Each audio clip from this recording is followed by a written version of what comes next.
Rabbit and the Grain Buyers. Once long ago, when the Indians lived in Canada before the white men came, Rabbit was very lazy. He had worked long for Glooskap, the great ruler of the people, as a forest guide, but his toil was not appreciated or rewarded. He saw all the other animals idling their time away, taking their ease all day long, and doing nothing but filling their bellies with food, and sleeping all the afternoon in the hot sunshine. And he said, "Why should I work for other people when nobody works for me? I will take mine ease like all the other animals." So he sulked in his little house for a long time and could not be coaxed or driven to do any work.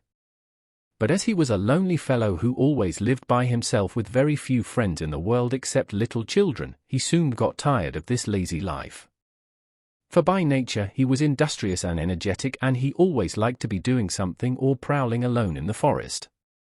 So he said, "I must find some work to do or I shall surely lose my wits. But it must be labor that brings profit to myself and not to other people." For a long time Rabbit puzzled his brains thinking on a business or a profession to follow. But nothing seemed to be to his liking. At last one day he saw some Indians trading skins and knives. One was selling and others were buying, and they seemed to be making a great deal of money without doing very much work. Rabbit thought that here indeed was an easy way to make a living. Then he saw Duck coming along carrying a basket of eggs. He said to Duck, "How do you get along in the world?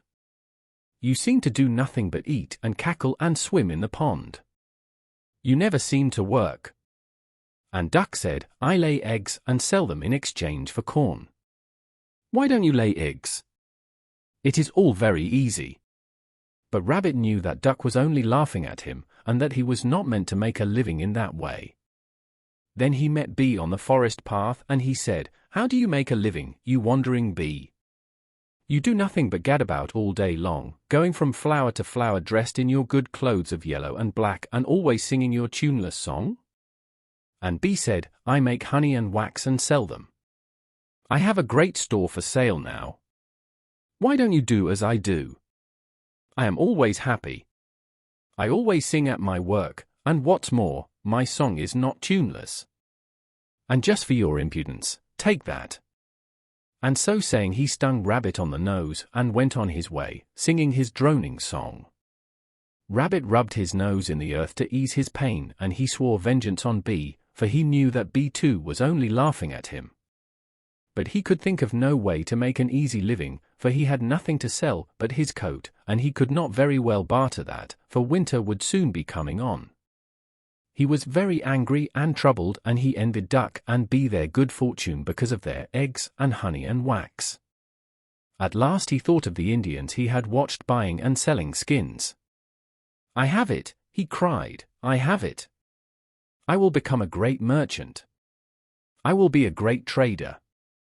I will live on a farm where they grow corn and vegetables, and I will steal them and sell them to the other animals, and thereby make a great store of money.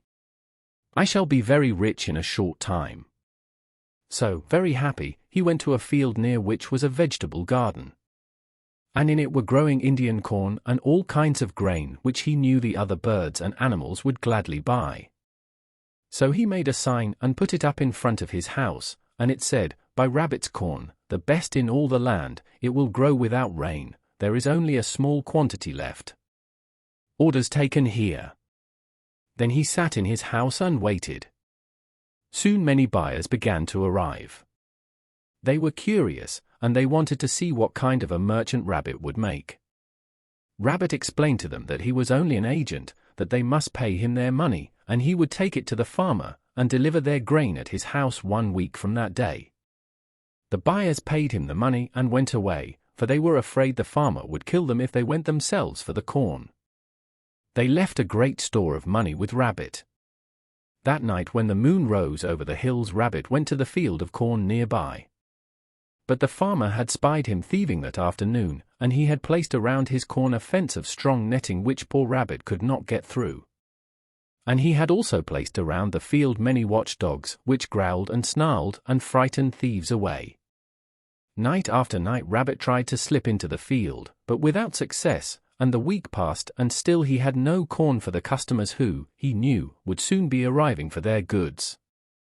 And meanwhile he had spent all their money and he knew they would all fall upon him and kill him if he failed to keep his word and deliver their purchases. At last, when the day agreed on arrived, he saw his customers coming for their grain. And he hoped that his tricks would save him as they had saved him many times before. He sat in his yard playing his flute when Earthworm, the first customer, arrived. "Good day," said Rabbit. "Good day," said Earthworm. "I have come for my corn, for a week has gone by." "Very good," said Rabbit, "but first we shall have dinner. It will be ready in a few minutes. You must be hungry after your long journey." As they sat waiting for their dinner, they saw Duck, another customer, waddling up the path with her basket on her neck. And Rabbit said, "Will not old Duck who comes here want to eat you up?" And Earthworm said, "Yes, yes, where shall I hide?" And he was much excited. "Hide under this clam shell," said Rabbit. So Earthworm crawled under the clam shell and sat very still, trembling for his life. When Duck arrived, Rabbit said, "Good morning." "Good morning, Mr. Merchant," said Duck, wishing to be polite. "I have come for my corn, for it is the appointed day of delivery." "True, true," said Rabbit, "but first we shall have dinner. It will be ready in a few minutes. It will be an honor for me to have you dine with me." As they sat waiting for their dinner, Rabbit said, "Would you care to eat an earthworm before your dinner? It would be a good appetizer for you." And Duck said, "Thank you very much. I am very fond of earthworms." Rabbit lifted the clamshell and poor Earthworm was quickly gobbled up by Duck. And Rabbit, laughing to himself, thought, "Now I am getting rid of my customers." As Rabbit and Duck sat talking, they saw Fox trotting up the path. He was another customer coming for his corn. And Rabbit said courteously, "Madam, I see your old enemy Fox approaching. He will probably wish to eat you up, you had better hide." And Duck, with her feathers all ruffled with excitement, said, "Yes, yes, where shall I hide?" And Rabbit said, "Hide under this basket." So Duck crawled under the overturned basket and sat very still. Fox soon came in and said, "Good day, Rabbit. I have come for my corn, for I am in sore need of it to catch chickens, and the 7 days have passed." "You are very punctual," said Rabbit, "but first let us have dinner. It will be ready in a few minutes. It will make you stronger to carry your heavy load." As they sat waiting for their dinner, Rabbit said, "Listen, Fox. Would you care to eat a fat duck now? It would be a tasty bit for you before you dine." And Fox said, "You are very kind. I always like to eat a duck before my dinner." Rabbit knocked over the basket and Fox quickly devoured poor Duck until not a feather remained. And Rabbit laughed to himself and said, "Surely I am getting rid of my customers very easily." As Rabbit and Fox sat talking over old times in the forest, they saw Bear coming lumbering up the path, tossing his head from side to side, and sniffing the air. And Rabbit said, "Bear is in a bad temper today. I wonder what can be the cause." And Fox said, "This morning I stole all his honey and he saw me running away." "He sent you here," said Rabbit. "Will he not kill you if he finds you? Perhaps you ought to hide." "Yes, yes," said Fox, "but where shall I hide?" "Hide in this box," said Rabbit, and Fox sprang into the box, and Rabbit closed down the lid. When Bear arrived he said gruffly, for he was in a bad temper, "Good day, Rabbit. I have come for my corn and I must have it quickly, for I must be on my way. It is the appointed time." "It is indeed the appointed time," said Rabbit, "but first we shall have dinner. It will be ready in a few minutes and I never let a wayfarer leave my house without first taking nourishment. I have today a dish of fresh fish which you like very well, and we have never yet dined together." And Bear agreed to wait, and his gruffness left him at the thought of his good meal, for he was a great fish-eater, and he talked pleasantly. Then Rabbit said, "I have a secret to tell you. Let me whisper it." He put his mouth close to Bear's ear and said, "Old Fox, the sly thief who stole all your honey this morning is hiding in the box by your side. He came here to boast about his theft, and he laughed loudly to me as he told me how easily you were cheated. He called you lack brains."